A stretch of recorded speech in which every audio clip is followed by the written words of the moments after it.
More names emerging for U.S. President-elect Donald Trump's new cabinet as he prepares to formally take office in January.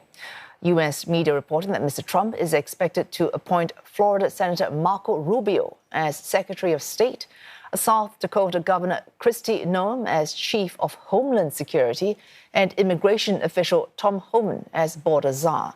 Florida Congressman Mike Waltz had previously been mentioned for National Security Advisor.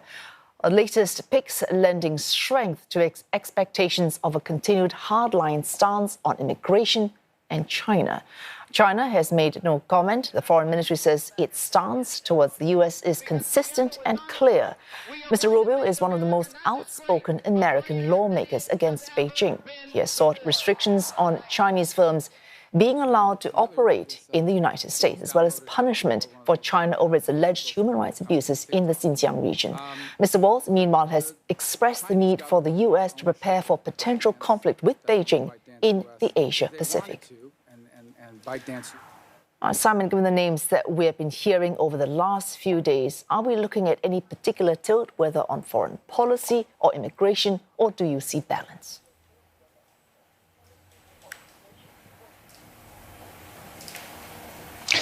Well, I think there's no indication whatsoever that balance is part of Donald Trump's plan with all of these appointments. I mean, every single name that has tumbled out of Mar-a-Lago in Florida, where he is engaged in his presidential transition, is in keeping with the view that what Donald Trump wants to do in a second administration is not make what he thinks were his mistakes the first time around, trying to find common cause with people that weren't philosophically aligned with him, trying to compromise with experts and specialists steeped in policy. Instead, he is putting together at the moment, it would seem, a cabinet and senior officials in government who are absolutely reflective of his Make America Great Again, America First outlook and supportive of it. So particularly if you look at the possibility of Senator Marco Rubio becoming Secretary of State, with now we know Congressman Mike Waltz becoming National Security Advisor, a position that does not require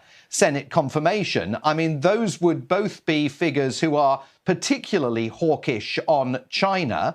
Indeed, Mike Waltz argued in the pages of The Economist newspaper recently that President Biden had essentially given China a free ride during the course of his presidency. They were the greatest beneficiary, he argued, of America's foreign policy. And there's no indication that layered beneath them somewhere will be those kind of more moderate voices. So this is looking very much like Trump 2.0 is going to be an administration that this time around really means it in terms of the infused kind of America First approach to foreign policy and domestic policy as well, immigration too, and absolutely not looking in any sense to kind of dilute the ideological purity of the brand.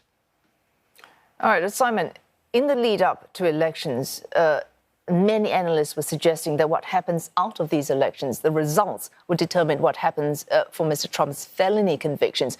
Later this month, he is due for sentencing for his conviction on more than 34 felony counts. Given his election win, what's the likelihood of there going to be any sentencing at all? Well, look, I think that there are many observers think it is increasingly unlikely that Donald Trump will be sentenced in the Stormy Daniels case on November the 26th, because he's got all sorts of fresh grounds now to appeal, not least the July decision by the Supreme Court that says that any president cannot be prosecuted for acts committed in accordance with their official duties. He'd be hard-pressed to make the argument that those hush money payments to Stormy Daniels back in 2016 were, in fact, committed in line with his official duties, but he could certainly try to delay matters by lodging that appeal. There is also the more serious matter of the law restricting individual states, because remember that case was a New York state case. It was not brought federally, from states in any way interfering with the actions of a president. And Donald Trump is about to become a president again.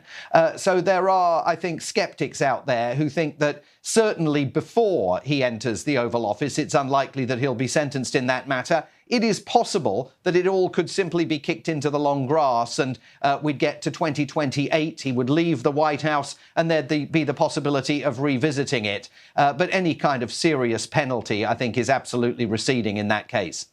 All right, thanks. Simon Marks live from Washington, D.C.